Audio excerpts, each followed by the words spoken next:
Muchísimas gracias. La verdad es que cuando me invitasteis a participar no sabía muy bien qué podía aportar la Fundación 11 a este contexto de investigadores e investigadoras que nos iluminan cada día con investigaciones que nos hacen la vida más fácil y hacen que además este mundo pues nos vaya un poco mejor, ¿no? Pero viendo el título de Cruzando Fronteras, digo, bueno, pues precisamente voy a contaros lo difícil que es cruzar la frontera de la discapacidad, de la investigación, perdón, para las personas con discapacidad.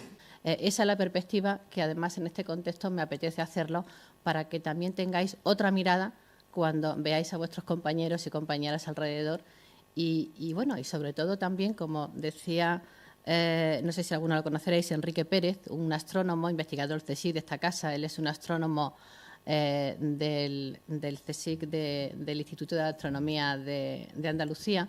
Él no se quedó ciego, él ya se quedó ciego posteriormente, le sobrevino una enfermedad. Decía, una vez en una charla en la que, de las tantas que he compartido con él, todos los que estáis aquí sois susceptibles de ser ciegos como yo, ¿no? Es decir, espero que no os pase, pero también para saber qué ocurre cuando la discapacidad nos llega, ¿no? Pues pensaréis qué hace la Fundación 11 y qué pinta la Fundación 11 en este ámbito de la investigación. Pues veréis, un día llegó a mi despacho un chico que se llama Oyer Lacuncha, que es un chico, se había doctorado en química cuántica, un chico sordo-ciego con la enfermedad de Wolfram, y me contó que se había quedado fuera de la beca Juan de la Cierva. Lo primero que le pregunté era qué hacía un chico ciego siendo doctor en química cuántica. Ya me explicó que para ser químico cuántico no hacía falta ver en una pantalla, solo hacía falta entender de fórmulas y eso lo tenía en su cerebro y no le hacía falta la visión, ¿no? Bueno, pues cuando conocí a Oyer y me contó cuál es la dificultad que para una persona sordociega como él tenía que la investigación apostara con él. Además me contó algo que me resultó muy gráfico, porque me dijo, fijar que es que es muy injusto, porque esta es una beca que no tiene en cuenta nada mi discapacidad, y esto es tan injusto como que... Entonces me hizo un ejemplo que me pareció muy gráfico y que se lo hizo a la propia Carmen Vela cuando era secretaria de Estado de Investigación y tratábamos de convencerla de estas cosas. Le dije, Carmen, te voy a contar el ejemplo que me contaba Oyer. No puede ser que me exijan en unas Olimpiadas el mismo marcaje a un nadador que nada con sus 4 miembros que a un nadador que nada solo con 2 miembros. Dice, por eso existen las Paralimpiadas y las Olimpiadas, y a los nadadores que nadan en las Paralimpiadas no se les exige la misma marca que a una persona que tiene 4 miembros a una que tiene 2. Al hacerme esta reflexión, pues realmente dije, pues realmente lleva razón, ¿no? Total, que a partir de ahí, desde Fundación 11, pues nos pusimos a trabajar como trabajamos, primero ofreciendo becas y apoyo por nuestra parte a estos jóvenes investigadores con discapacidad que tenían esas dificultades de llegar a las oportunidades, a las pocas oportunidades que a veces los propios programas institucionales tienen, y también a trabajar de manera paralela con el Ministerio para que se introdujeran algunas acciones positivas en todos los programas de investigación. Hemos conseguido poco y hemos avanzado poco, pero bueno, lo estamos intentando. Desde entonces pues hemos dado 42 becas de doctorado y más de 30 becas a postdoc, a gente que se está dedicando pues también a este ámbito de la investigación, a investigadores interesantes, que espero que en próximos encuentros también tengan la oportunidad de contaros su experiencia. Es uno de ellos también Pepe Soto, al que también ayudamos hace ya un par de años con otra beca de investigación, un historiador, yo creo que es de las personas que más sabe de estudios bizantinos en España. Acaba de publicar la semana pasada un libro sobre la caída del Imperio Romano, un libro además de mucha actualidad, a pesar de tratar de la caída del Imperio Romano, ¿no? Bueno, pues a partir de entonces y de estos casos de personas que llegaban a nuestra casa, como digo, a pedirnos ayuda, empezamos a lanzar una estrategia de apoyo a los investigadores e investigadoras con discapacidad para intentar eliminar esas barreras, ¿no? Es evidente que existen unas barreras que siguen colocando a las personas con discapacidad en una situación de discriminación en el acceso y la promoción de su carrera científica e investigadora y en ese objetivo de reducir barreras es en el que estamos, ¿no? Lo primero que quiero decir, algunos datos, el número de personas con discapacidad que acceden a PDI, a las universidades españolas, al personal docente investigador, no solo no ha aumentado en los últimos años, sino que además se ha reducido. Es decir, en este momento estamos hablando del 0,6% del personal docente investigador. Es decir, solo el 0,6% del personal docente investigador de las universidades españolas tiene alguna discapacidad. Y algunos de ustedes seguro pensarán, pero no hay una ley de hace ya la María Castaña, es decir, del año 82, que dice que las administraciones públicas, que el empleo tiene que haber un 2% al menos de reserva para personas con discapacidad. Pues sí, pero en este ámbito de la excelencia parece que la excelencia estuviera reñida con la discapacidad y no se ha tenido en cuenta. Es decir, no parece que incorporar acciones positivas a la academia es como cuestionar la excelencia de la academia, ¿no? Y ahí, bueno, pues ha habido esa lógica, ha habido que ir rompiendo esa lógica, ¿no? Bueno, eso en cuanto a los datos. A partir de ahí, la CRUE, convencimos a la CRUE y la CRUE, la Conferencia de Rectores, aprobó en una asamblea en el año 2017 unas recomendaciones para que las universidades se pusieran las pilas y empezaran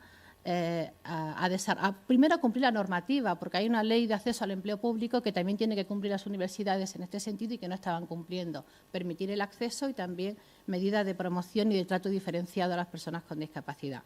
No hemos avanzado mucho, pero algo hemos avanzado desde el 2017. Entonces, tenemos ya pues esas recomendaciones aprobadas por la CRUE que son de obligado cumplimiento para todas las universidades que forman parte de CRUE, Universidades Españolas.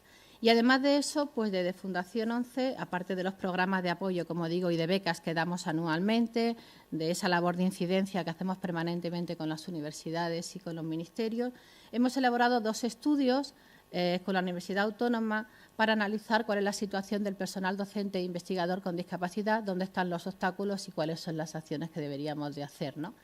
Y de esos 2 estudios os voy a contar simplemente cuál es la realidad que tenemos en este momento, ¿no?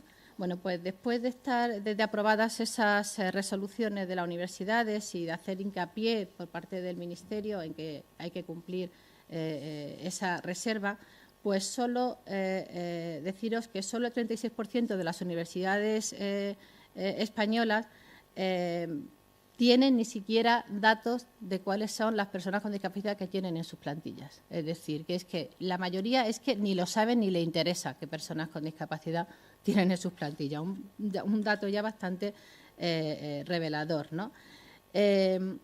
Luego decir que de las universidades que participaron en el estudio, ¿no?, que son la mayoría, el 55% de las universidades sí que empezaron ya en la convocatoria del año 2019, que es la primera que empezamos a analizar, incorporaron en su plantilla personas con discapacidad y de ellas el 44% lo hicieron con medidas de acción positiva en la acción, es decir, respetando el cupo de reserva que es obligatorio en todas las oposiciones, es decir, en todo el empleo público, ¿no?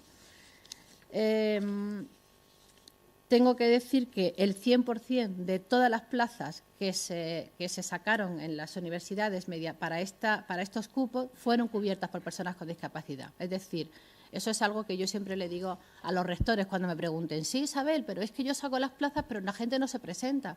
Digo, bueno, tú de momento saca la plaza con reserva porque es tu obligación legal.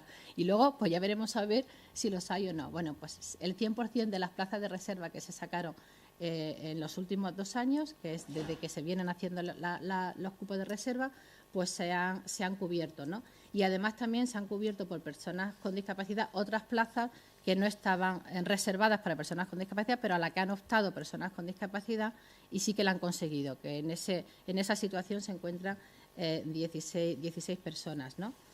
Luego también decir que en cuanto a los medios de apoyo, no solo ya garantizar el acceso, sino las medidas de apoyo que algunas personas requieren para su actividad docente e investigadora, pues solo menos de la mitad de las universidades dicen que tienen medidas de apoyo, es decir, tienen planes de apoyo para personas con discapacidad.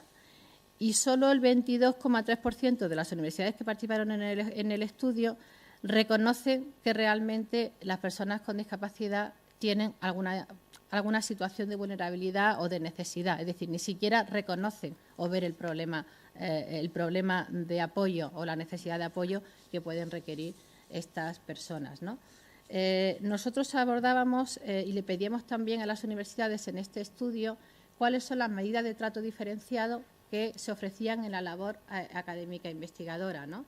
Y bueno, lo que nos encontramos también en este aspecto ha sido pues como muy desolador, ¿no? La minoría de universidades y centros de investigación que dicen que tienen medidas de trato diferenciado, te dicen que tienen, por un lado, pues apoyo para la movilidad y el acceso a los puestos de trabajo en los campus universitarios y fundamentalmente siempre habla de reserva de plazas de garaje. Luego hay un segundo bloque que habla también de las medidas encaminadas a mejorar pues, el bienestar físico, son todas las medidas que nosotros llamamos de fundación, adaptación al puesto de trabajo.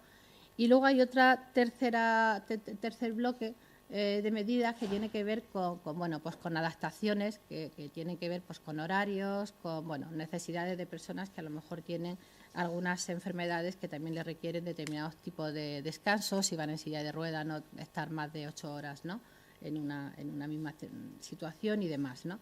Bueno, como veis, la situación es bastante lamentable en cuanto a los obstáculos que hay en el acceso, como en los obstáculos que nos encontramos una vez que las personas logran acceder a la carrera académica investigadora, como en la situación de trabajo en igualdad de condiciones, de apoyo y de promoción, ¿no? para la carrera académica investigadora.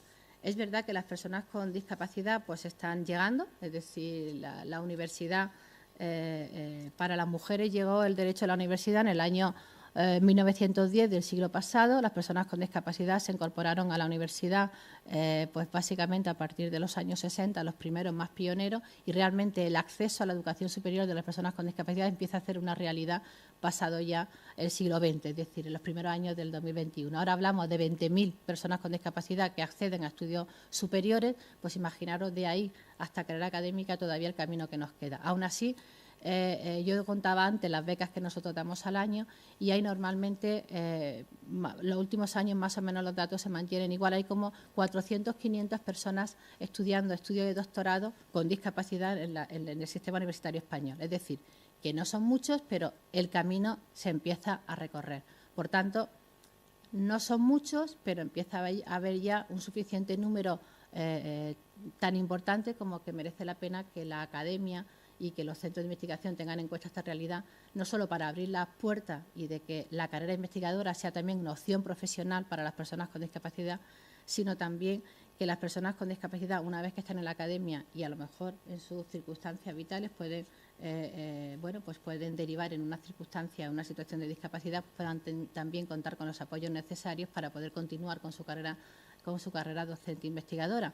Y os cuento un caso que fue de los últimos casos que me llegaron hace ya pues un par de años, ¿no? El profesor Luis Garrido, que a lo mejor alguna de la gente de microbiología lo conocéis, es un catedrático de microbiología de la Autónoma, del Instituto Severo Ochoa.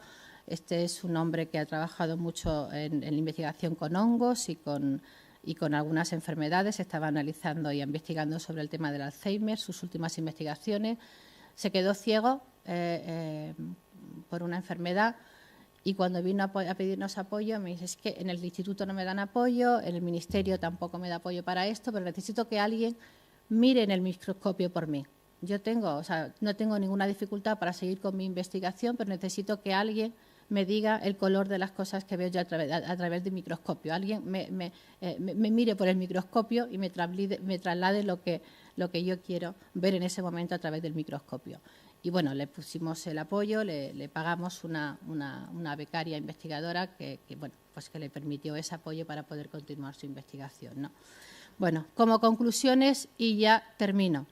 Pues es importante visibilizar a las personas con discapacidad en la carrera académica investigadora. Es decir, las universidades, los centros de investigación tienen que saber qué personas con discapacidad hay en su centro y no para reivindicar nada, sino simplemente para conocer una realidad que puede necesitar determinados tipos de apoyos, ¿no?